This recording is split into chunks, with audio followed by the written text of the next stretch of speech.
रुला देने वाली एक छात्र की कहानी।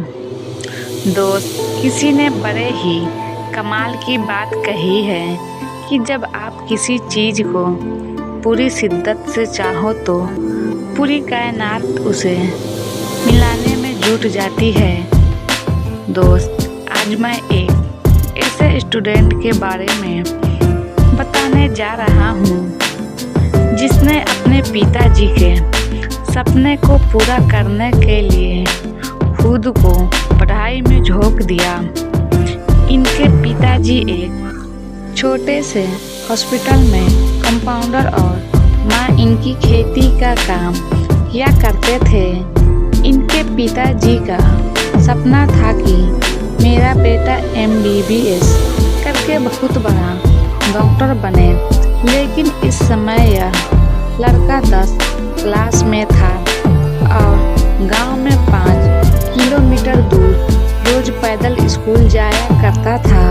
दोस्त, गांव में सही से लाइट न होने की वजह से इसे केरोसिन के दिए जलाकर पढ़ाई करना पड़ता था और इसी तरह पढ़ाई करके इसने 10वीं में अच्छे रिजल्ट से पास हुआ और यह लड़का अपने माँ बाप के सपने पूरा करने के लिए अपने गांव से दूर किसी शहर में प्राइवेट स्कूल में इंटरमीडिएट करने की ठान ली। लेकिन दोस्त, प्रॉब्लम यह था कि इस स्कूल में इंग्लिश मीडियम से पढ़ाई होता था और इस लड़का का अभी तक का 10 का जो सफ़र था वह हिंदी मीडियम से था। लेकिन दोस्त, सपने इतने बड़े थे कि इंग्लिश मीडियम का बिना परवाह की यह इस स्कूल में एडमिशन ले लिया, क्योंकि इसे एक जुनून सा हो गया था कि हमारे माँ बाप ने जो सपने देखे हैं हमें उसे पूरा करना है। और दोस्त, अचानक हिंदी मीडियम से इंग्लिश मीडियम में आने के बाद कितनी मुश्किलों का सामना करना पड़ता है वह सिर्फ है कि स्टूडेंट्स समझ सकता है। दोस्तों, जब उसने इस स्कूल में पहला टेस्ट दिया था ना, तो पता है इस स्कूल का 90 मार्क्स में से सिर्फ फिर के 9 मार्क्स ही आए। और दोस्त, यह लड़का अपना रिजल्ट सुनकर यह अपना आंसुओं को रोक नहीं पाया और यह सिर्फ इंग्लिश में इसकी वजह से ही हो रहा। मैं रोने भी लगता था कि आखिर ये सब मेरे साथ ही क्यों हो रहा है। दोस्त, जैसे तैसे करके इन्होंने 11th और 12th को पास किया। और दोस्तों, तब उसने अपने पिताजी से कहा कि पापा, अब मैं कोटा जा रहा हूँ, आप पैसे का इंतज़ाम कर दीजिए और मैं वहाँ से सफल होकर ही लौटूँगा, मैं डॉक्टर बनकर ही आऊँगा। और यह लड़का कोटा चला जाता है और एक अच्छे कोचिंग में मेडिकल एंट्रेंस एग्ज़ाम की तैयारी करने के लिए एडमिशन ले लेता है। दोस्त, इनके माता पिता कितनी मेहनत से पैसे भेजते थे यह बात उस लड़के को अच्छी तरीके से पता था, इसलिए इसने अपने माता पिता के सपने को पूरा करने के लिए दिन रात करके पढ़ाई करने लगा। और दोस्त, इस लड़के को होली, दिवाली, दशहरा कुछ भी नहीं दिखता था और पूरे 1 साल तक घर नहीं आया। लेकिन दोस्त, साल भी नहीं देखा, बस पढ़ाई करता रहा, फिर भी इसका सिलेक्शन नहीं हुआ। दोस्त, इनके पिताजी की आंखों में आंसू साफ साफ दिख रहा था, जिसमें उनके हर महीने की दी हुए मजदूरी और अपने बेटे का त्याग दिख रहा था। फिर उनके बेटे ने अपने पिताजी को समझाया और कहा कि पापा, इस बार सिलेक्शन नहीं हुआ तो क्या हुआ, हम अगली बार ज़रूर सेलेक्ट होकर आएंगे। पापा, प्लीज़ आप मुझे फिर इस बार फिर से कोटा भेज दीजिए। और दोस्तों इनके पिताजी ने फिर से उसे कोटा भेज दिया और फिर से उस लड़के ने दुगनी मेहनत किया और अपना सब कुछ त्याग दिया और सिर्फ पढ़ाई ही करने लगा। और 1 साल की कड़ी मेहनत के बाद एग्ज़ाम हुआ और फाइनली उस लड़का का इस बार सिलेक्शन हो गया। और सिलेक्शन होने के बाद उनके माता पिता बहुत खुश हुए और यह लड़का भी कोटा से रूम खाली करके अपना घर आ गया, क्योंकि इस लड़के को अच्छे से पता था कि काउंसिल के बाद मुझे अच्छा सा कॉलेज मिल जाएगा। लेकिन वो कहते हैं ना कि कभी कभी वक्त भी ऐसा खेल खेल जाता है कि इंसान को बिल्कुल तोड़ कर रख देता है। दोस्त जब काउंसलिंग हुआ और इसने अप्लाई किया और यह लड़का श्योर था कि मुझे one of the best medical college ही मिलेगा। और दोस्त पता है जिस दिन इसका रिजल्ट आने वाला था ना, उसके 1 दिन या 2 दिन पहले ही एक न्यूज़ आता है कि जो आपने एग्ज़ाम दिया था एंट्रेंस का, वह एग्ज़ाम को कैंसिल कर दिया गया।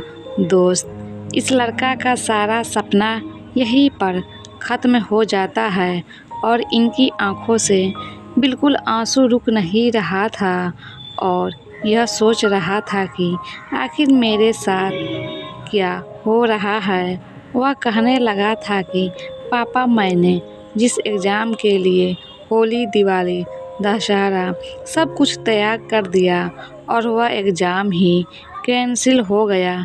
पापा, यह मेरे साथ क्यों हो रहा, मुझे कुछ भी समझ में नहीं आ रहा। और पापा, मुझे MBBS के अलावा कुछ दिखता ही नहीं, मुझे वही करना है। तो दोस्तों उनके पिताजी ने अपने बेटे का हौसला बढ़ाते हुए कहा कि बेटा, तुम्हें अगर MBBS ही करना है ना, तो मैं तुझे MBBS कराने के लिए अपना घर ज़मीन सब कुछ बेच दूंगा और तुम्हें MBBS प्राइवेट कॉलेज से करवा दूंगा, तुम टेंशन मत लो। तो दोस्त इनके बेटे ने कहा कि पापा, मैं जब भी MBBS करूंगा ना, तो मैं खुद के दम पर ही करूंगा, मुझे प्राइवेट कॉलेज नहीं चाहिए, मुझे सरकारी ही चाहिए। और वह लड़का बोला कि पापा, मुझे फिर से कोटा जाना है और तैयारी करना, मैं हार नहीं मानूंगा। तो इनके पिताजी बोले, बेटा ठीक है, जाओ कोटा, जितनी खर्च होगा ना, अगर खर्च मैं नहीं दे पाया तो मैं अपना सारा ज़मीन, सारा खेत बेच दूंगा, लेकिन मैं तुझे पढ़ाऊंगा।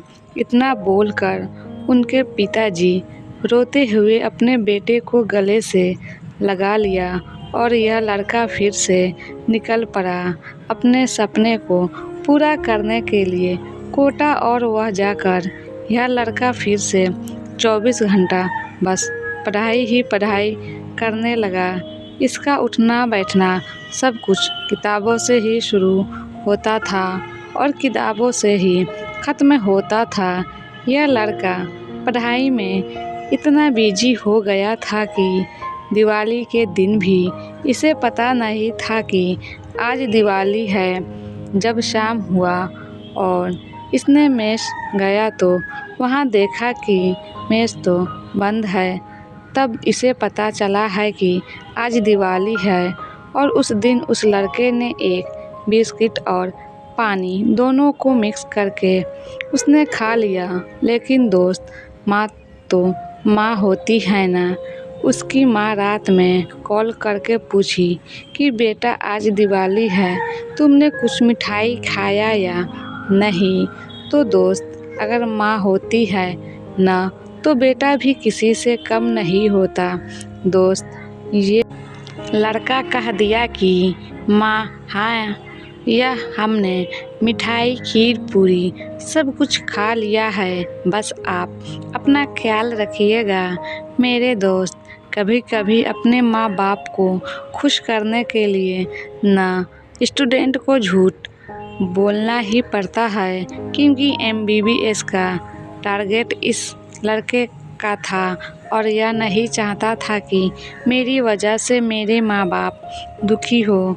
और दोस्त, फिर से साल के अंत में इस लड़के का एग्ज़ाम हुआ और इस बार फिर इसका सिलेक्शन हो गया और फिर से यह लड़का खुश हो गया और इनके माँ बाप भी खुश हो गए।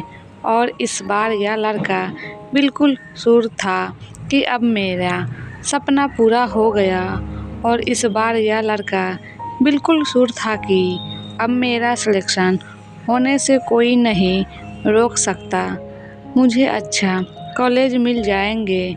लेकिन दोस्त, गॉड भी परीक्षा उसी से लेता है जो बिल्कुल पहले से टूट गया हो।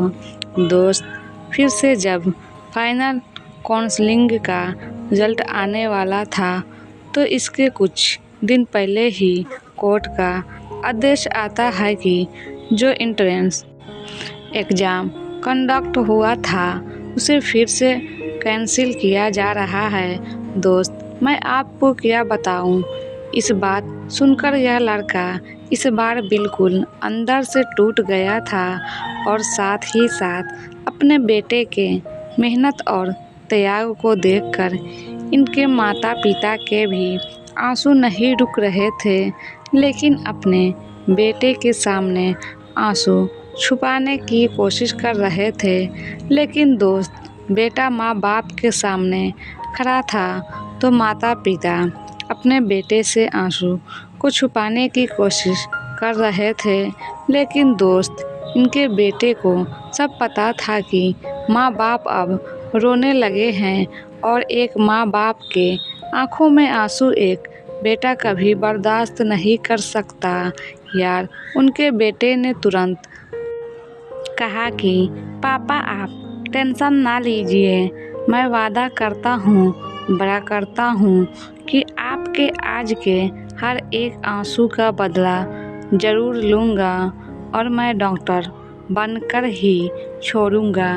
पापा, बस आप अपने बेटे से भरोसा मत खोलिएगा। दोस्त, इतना कहकर वो लड़का उसी दिन कोटा जाने के लिए रेडी हो गया और वह घर से कोटा चला गया और ठीक 1 महीने के बाद वापस से एग्ज़ाम होना था। और यह लड़के ने एग्ज़ाम दिया और वह कहते हैं ना कि मेहनत के आगे किस्मत की इतनी औकात नहीं कि वह आपको सफल होने से रोक सके। दोस्त, जब इसका रिजल्ट आया ना तो पता है रैंक क्या था। रैंक था ऑल इंडिया रैंक 569 था। दोस्तों, फाइनली उसका सिलेक्शन हो गया। अब इनके माता पिता के चेहरे पर बिल्कुल खुशी के आंसू निकल गया और कहने लगा कि बेटा, तेरे जगह पर अगर कोई और होता ना तो वह हार मानकर दूसरा काम कर रहा होता। लेकिन आज जो तुमने करके दिखाया ना, उससे तुम्हारे पिताजी का सर ऊंचा हो गया बेटा, प्राउड ऑफ यू। तो दोस्त, इस कहानी से सीखने वाली बात तो यह है कि कभी भी सफलताओं से घबराकर हार मत मानिएगा, क्योंकि आज अगर यह लड़का हार मान लिया होता तो शायद यह अपने पिताजी से आई प्राउड ऑफ यू शब्द नहीं सुन पाता। दोस्तों, कहानी सुनने के लिए धन्यवाद।